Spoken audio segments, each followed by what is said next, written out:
सुप्रजा रामपूर्वा सन्ध्या प्रवर्तते उत्तिष्ठ नरशार्दूल कर्तव्यं दैवमान्निकम्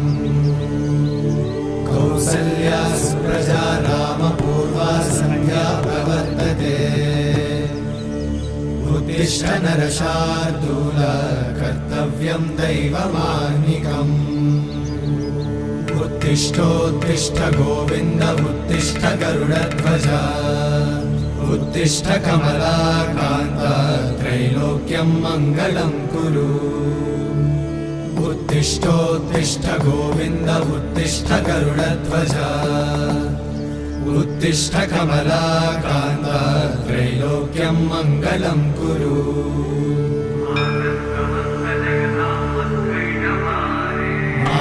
समस्त जगतां मधुकैटभारे वक्षो विहारिणि मनोहर दिव्यमूर्ते श्रीस्वामि निश्रित जनप्रिय दानशीले श्रीवेङ्कटेश दयिते तव सुप्रभातम् तव सुप्रभातमरविन्दलोचने भवतु प्रसन्नमुखचन्द्रमण्डले विधिशङ्करेन्द्रवनिताभिरर्चिते वृषशैलनाथ दयिते दयानिधे अत्यादिसप्तऋषयः समुपास्य सन्ध्या आकाशसिन्धुकमलानि मनोहराणि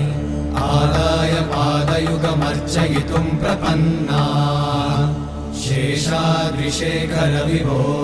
तव सुप्रभातम् पञ्चाननाब्ज भव षण्मुखवासवाद्या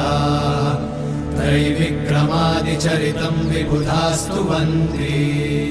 भाषापतिः पठति वासरशुद्धिमारात् शेषाद्रिशेखर विभो तव सुप्रभातम् ईषत्प्रफुल्ल सरसीरुहनारिकेळ पूगद्रुमादिसु मनोहर पालिकानाम् आवाति मन्दमनिलः सह दिव्यगन्धैः शेषाद्रिशेखर विभो तव सुप्रभातम् उन्मील्य नेत्रयुगमुत्तम पञ्जरस्थाः मात्रावशिष्ट कदलीफलपायसानि भुक्त्वा सलीलमथ केळिशुकाः पठन्ति शेषाद्रिशेखर विभो तव सुप्रभातम् तन्त्री प्रकर्ष मधुरस्वनया विपञ्च गायत्यनन्तचरितं तव नारदोऽपि भाषा समग्रमसकृत्करचाररम्यम् शेषाद्रिशेखर विभो तव सुप्रभातम्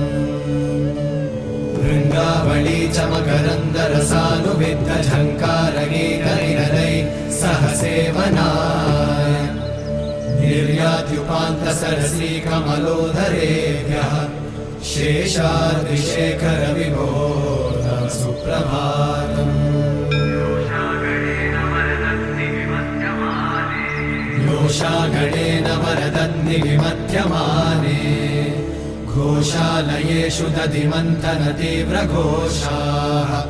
रोषात् कलिं विदधते ककुभश्च कुम्भाः शेषाद्रिशेखर विभो तव सुप्रभातम् पद्मेशमित्रशतपत्रगतानि वर्गाः हर्तुं श्रियं कुवलयस्य निजाङ्गलक्ष्म्या भेरी निनादमिव बिभ्रति तीव्रनादम् शेषाद्रिशेखर विभो तव सुप्रभातम् श्रीमन्नभीष्टवरदाखिललोकबन्धो श्री श्रीनिवास जगदेकदयैकसिन्धो श्रीदेवतागृहभुजान्तर दिव्यमूर्ते श्रीवेङ्कटाचलपते तव सुप्रभातम् श्रीस्वामि पुष्करिणिकाप्लव निर्मलाङ्गाः श्रेयोर्थिनो हर विरिञ्चि सनन्दनाद्याः द्वारे देव सन्ति वरवेत्रहतोत्तमाङ्गाः श्रीवेङ्कटाचलपते तव सुप्रभातम्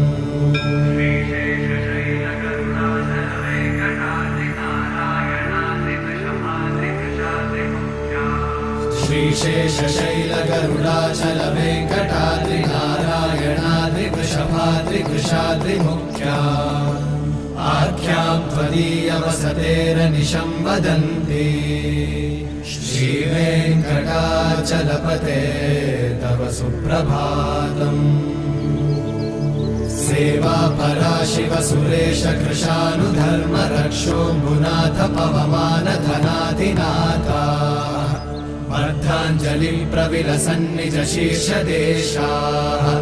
श्रीवेङ्कटाचलपते तव सुप्रभातम् धाडीषु ते विहगराज मृगाधिराज नागाधिराज गजराज हयाधिराजा स्वस्वाधिकारमहिमाधिकमर्थयन्ते श्रीवेङ्कटाचलपते तव सुप्रभातम् सूर्येन्दुभौमबुधवाक्पतिकाव्यशौरि स्वर्भानुकेतुदिविषत्परिषत्प्रधाना वर्धा सदा सचरमा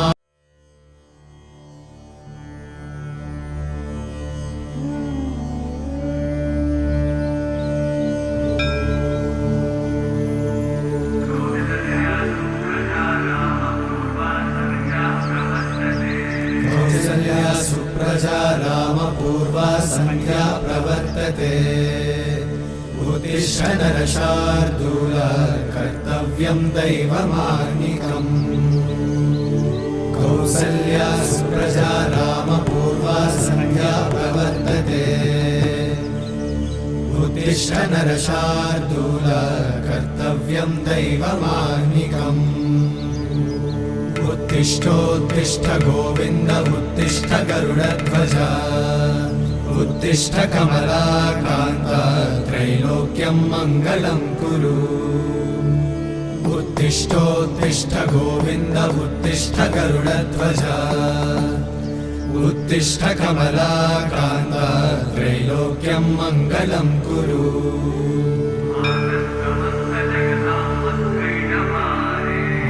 समस्त जगतां मधुकैटभारे वक्षो विहारिणि मनोहर दिव्यमूर्ते श्रीस्वामि निःश्रित जनप्रिय दानशीले श्रीवेङ्कटेश दयिते तव सुप्रभातम् तव सुप्रभातमरविन्दलोचने भवतु प्रसन्नमुखचन्द्रमण्डले विधिशङ्करेन्द्रवनिताभिरर्चिते वृषशैलनाथ दयिते दयानिधे अत्यादिसप्तऋषयः समुपास्य सन्ध्या आकाशसिन्धुकमलानि मनोहराणि आदाय पादयुगमर्चयितुं प्रपन्ना शेषाद्रिशेखर विभो तव सुप्रभातम् पञ्चाननां च भव षण्मुखवासवाद्या त्रैविक्रमादिचरितं विबुधास्तुवन्ति भाषापतिः पठति वासरशुद्धिमारात् शेषाद्रिशेखर विभो तव सुप्रभातम् ईशत्प्रफुल्ल सरसीरुहनारिकेळ पूगद्रुमादिसुमनोहर पालिकानाम् आवातिमन्दमनिलः सह दिव्यगन्धैः शेषाद्रिशेखर विभो तव सुप्रभातम् उन्मील्य नेत्रयुगमुत्तमपञ्जरस्थाः पात्रावशिष्टकदलीफलपायसानि भुक्त्वा सलीलमथ केलिशुकाः पठन्ति शेषाद्रिशेखर विभो तव सुप्रभातम् तन्त्री प्रकर्ष मधुरस्वनया विपञ्च गायत्यनन्तचरितं तव नारदोऽपि समग्रमसकृत्करचाररम्यम् शेषाद्रिशेखर विभो तव सुप्रभातम् भृङ्गावळी च मकरन्दरसानुविद्ध झङ्कारगीतनिररै सह सेवनाय निर्यात्युपान्तसरसी कमलोदरेभ्यः शेषाद्रिशेखर विभो तव सुप्रभातम् योषागणेन वरदन्निविमध्यमाने घोषालयेषु दधिमन्थनतीव्रघोषाः रोषाकलिं विदधते ककुभश्च कुम्भाः शेषाद्रिशेखर विभो तव सुप्रभातम् पद्मेशमित्रशतपत्रगतारिवर्गाः हर्तुं श्रियं कुवलयस्य निजाङ्गलक्ष्म्या भेरीनिनादमिव बिभ्रतितीव्रनादम् शेषाद्रिशेखर विभो तव सुप्रभातम् श्रीमन्नभीष्टवरदाखिललोकबन्धो श्री श्रीनिवास जगदेकदयैकसिन्धो श्रीदेवतागृहभुजान्तरदिव्यमूर्ते श्रीवेङ्कटाचलपते तव सुप्रभातम् श्रीस्वामि पुष्करिणिकाप्लवनिर्मलाङ्गाः श्रेयोर्थिनो हरविरिञ्चि सनन्दनाद्याः द्वारे वसन्ति वरवेत्रहतोत्तमाङ्गाः श्रीवेङ्कटाचलपते तव सुप्रभातम्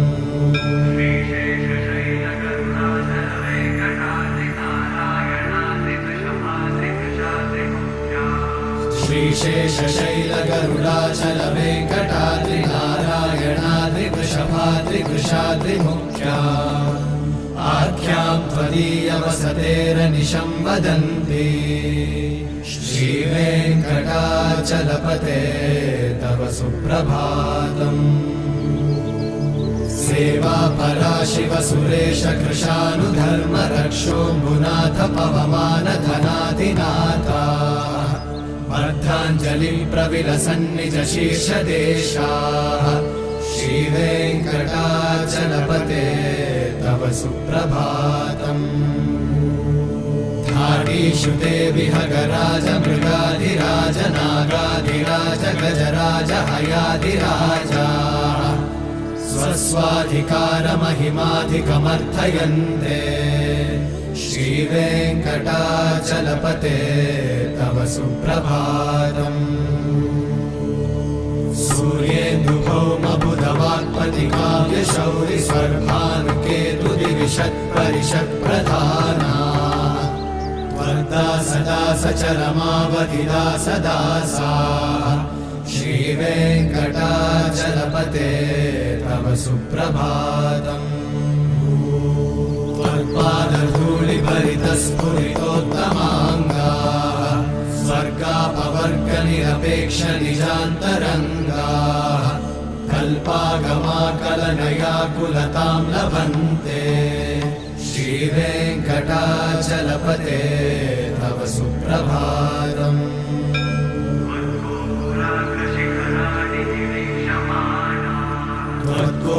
त्वद्गोपुराग्रशिखराणि निरीक्षमाणाः स्वर्गापवर्गपदवीं परमां श्रयन्तः मर्त्या मनुष्यभुवने मतिमाश्रयन्ते श्रीवेङ्कटाचलपते तव सुप्रभातम् श्रीभूमिनायकदयादिगुणामृताब्धे देवाधिदेव जगदेक शरण्यमूर्ते श्रीमन्मनन्तगरुडादिभिरर्चिताङ्घ्रे श्रीवेङ्कटाचलपते तव सुप्रभातम् श्रीपद्मनाभपुरुषोत्तम वासुदेव वैकुण्ठमाधव जनार्दन चक्रपाणि श्रीवत्सचिह्न शरणागत पारिजात श्रीवेङ्कटाचलपते तव सुप्रभातम् कन्दर्पदर्पहर सुन्दर दिव्यमूर्ते कान्ताकुचाम्बुरुह कुक्मललोलदृष्टे कल्याण निर्मल गुणाकर दिव्यकीर्ते श्रीवेङ्कटाचलपते तव सुप्रभातम्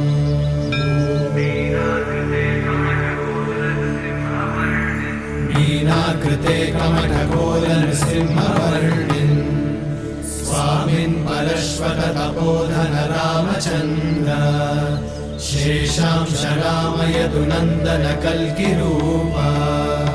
श्रीवेङ्कटाचलपते तव सुप्रभातम् येलालवङ्गघनसार सुगन्धितीर्थम् दिव्यं वियत्सरिति हेमघटेषु पूर्णम् धृत्वाद्य वैदिकशिखामणयः प्रहृष्टाः तिष्ठन्ति वेङ्कटपते तव सुप्रभातम्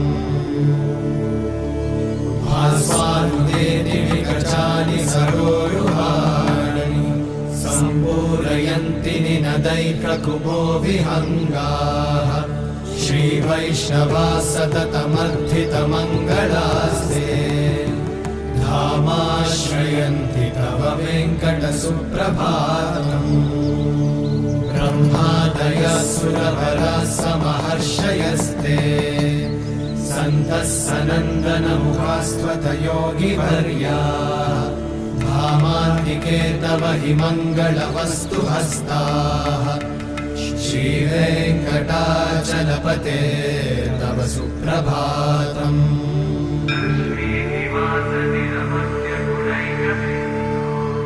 लक्ष्मीनिवास निरवद्य गुणैकसिन्धो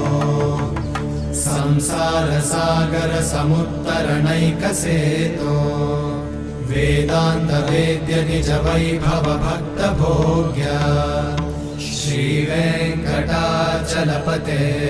तव सुप्रभातम् लक्ष्मीनिवास निरवद्य गुणैकसिन्धो संसारसागर समुत्तरणैकसेतो वेदान्त वेद्य निज वैभव भक्त भोग्य श्रीवेङ्कटाचलपते तव सुप्रभातम्